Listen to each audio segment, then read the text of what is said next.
एक दिन गोपियां जमुना स्नान करने गईं तो उन्होंने अपने वस्त्र घाट पे रख दिए। भगवान श्याम सुंदर आए और उन्होंने वो वस्त्र उठाए और कदम पे चढ़ गए। जब कदम पे चढ़ गए तो गोपियां जब आई तो बाहर देखा वस्त्र नहीं है, तो गोपियां ढूंढने लगी वस्त्र कहाँ है, वस्त्र कहाँ है। तो भगवान श्याम सुंदर ने बंसी बजाई तो समझ गई कि एक वस्त्र कन्हैया ले गए, इसलिए उनका नाम एक पड़ गया चीड़ चोर। क्या नाम है? चीड़ चोर। वो चीड़ भी चुराते, वस्त्र चुराते। वस्त्र चुरा के चढ़ गए। अब भगवान ने जब वस्त्र चुराए तो गोपियों ने कहा वस्त्र दे दो। वो ले लो, हमने कहाँ चुराए, ये रखे कदम पे टंगे, अपने आप ले जाओ। बोले महाराज अब आप कैसे ले जाएं, अब तो आप हैं वस्त्र और हमने कोई वस्त्र पहने हुए नहीं।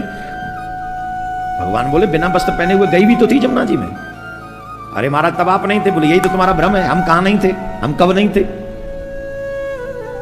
बताइए, जब जीव पाप करता है तो सोचता है कि मुझे कोई देख नहीं रहा, यही सोचता है, यही तो सोचता है क्योंकि दरवाजा बंद है, पर्दे लगे हुए हैं, घर में कोई है नहीं, अब हम पाप कर सकते हैं। कोई भी गलत काम करना है कर सकते हैं। कोई पर्दा ऐसा नहीं बना जो तुम्हें उसकी दृष्टि से बचा सके। कोई ताला ऐसा नहीं बना है जो तुम्हें उससे दूर रख सके। यही अकाट्य सत्य है और वो उसने हर कर्म का निश्चित फल है। जब मनुष्य के पास में धन होता है, पद होता है, बल होता है, जवानी होती है, तब वो मदान्त हो जाता है और मदान्त होके न करने वाले कार्यों को भी करता है जो नहीं करने चाहिए। अब वो ऐसा नहीं करता कि यहां पर कोई हमें देखने वाला है दंड देगा, लेकिन दंड तो दे दो।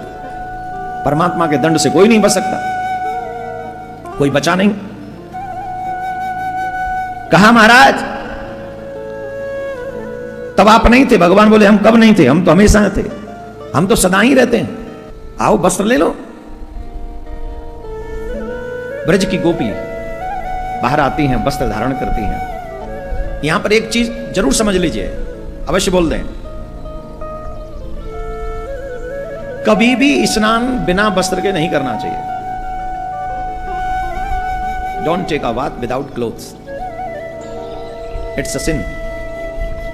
हमारे यहां वरुण देव कहते हो, जल जो है क्या है? वरुण है। जल में स्नान आप कर रहे हो और सिर्फ नारायण कह दो स्नान करते समय, सिर्फ नारायण बोल दो, आप सभी तीर्थों के समान पवित्र हो जाओगे उसी समय। आप किसी भी जल में स्नान कर रहे हो, सिर्फ जल डालते समय बोल दो नारायण नारायण नारायण।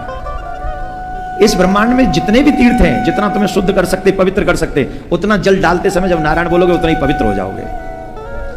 लेकिन शर्त क्या है? तन पे कुछ न कुछ वस्त्र अवश्य होना चाहिए।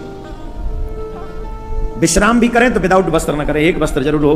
भजन भी करें तो एक वस्त्र, वैसे तो भजन तो हम लोग सब ऐसे करते, पर स्नान वगैरह कई लोग ऐसे होते हैं तो जरूर एक वस्त्र तन पर होना ही चाहिए। भगवान ने यही उपदेश देने के लिए गोपियों के वस्त्र चुराए कि तुम जमुना जैसी धार्मिक आध्यात्मिक नदी में स्नान कर रही हो और तुम बिना वस्त्र के स्नान कर रही हो, ये उचित नहीं है।